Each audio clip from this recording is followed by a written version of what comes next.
ہیں چونکہ کل بھی جیسے معاملہ کافی سرخیوں میں رہا، ایک طرف دلی کے اندر ملاقاتوں کا سلسلہ تھا، پاکستان کے ساتھ بات چیت ہو نہ ہو اس سوال کو کافی اچھالا جا رہا تھا، تو دوسری طرف سرکار نے بھی اس پر وضاحت کر دی اور وزارت خارجہ کے ترجمان کا بڑا بیان جموں کشمیر کے حوالے سے بھی سامنے آیا اور جموں کشمیر کو ہندوستان کا داخلی معاملہ قرار دیا۔ کشمیر مسئلے پر اس وقت بات چیت کے لیے حالانکہ کوئی زیادہ ذکر نہیں کیا، لیکن یہ کم سے کم صاف کر دیا کہ کشمیر بھارت کا اندرونی معاملہ ہے، اس لیے پڑوسی ممالک کے ساتھ پاکستان ہو یا بھارت دیگر ممالک ہو ان کے ساتھ افغانستان میں قیام امن کے لیے جو بھارت کی کوشش ہیں اس کے ساتھ ساتھ دیگر جو پڑوسی ممالک ہیں ان کے ساتھ بھارت کا یہ موقف ہے کہ وہ امن چاہتا ہے اور اس حصے کے اندر جہاں پر خطے کے اندر کسی طرح کی کشیدگی سے بچا جائے یہاں پر امن کا خواہاں بھارت ہمیشہ سے رہا ہے۔ وزارت خارجہ کے ترجمان کی طرف سے پریس کانفرنس میں کہا گیا کہ سبھی ہمسایہ ممالک بشمول پاکستان کے ساتھ بھارت بہتر تعلقات چاہتا ہے اور پرانا موقف جو بھارت کا رہا ہے وہ اس پر قائم ہے، یعنی بات چیت اور گولی ایک ساتھ نہیں چل سکتے، اس لیے مسئلے کا حل جو ہے وہ بھارت کے اندر یعنی داخلی معاملہ ہے، تو اس میں کسی دوسری طاقت کو دخل اندازی کی ضرورت نہیں ہے۔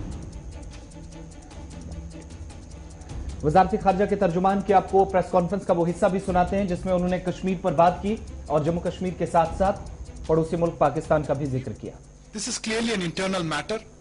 for India. As far as our bilateral relations with Pakistan are concerned, our stand is well known. We desire normal relations with all our neighbors, including Pakistan.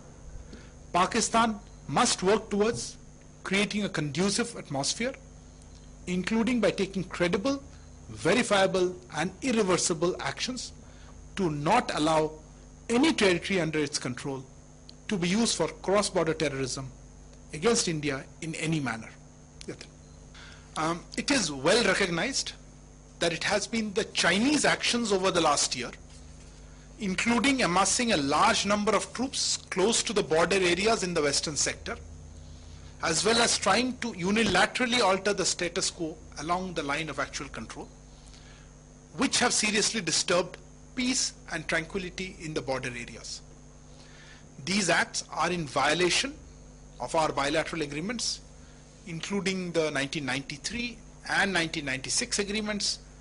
that require the two sides to strictly respect and observe the line of actual control, and that two sides will keep their military forces in the areas along the line of actual control to a minimal level.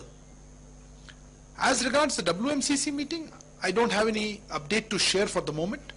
We will certainly keep you informed as and when there are further developments on this. چلیے پاکستان کے ساتھ ساتھ چین کے حوالے سے بات کر رہے تھے لائن آف ایکچوئل کنٹرول کے مسئلے پر اگلی بات چیت ہوگی یا نہیں، فی الحال WMCC کی میٹنگ میں یا اس حوالے سے کوئی اپڈیٹ نہیں ہے، وزارت خارجہ کے ترجمان کی طرف سے صاف کر دیا ہے، لیکن یہ انحصار پاکستان پر بھی کرتا ہے کہ ماحول کو بہتر بنائے تبھی شاید مذاکراتی عمل آگے بڑھ سکتا ہے۔ وزارت خارجہ کا بیان آپ کے سامنے رکھا، اب ذرا بات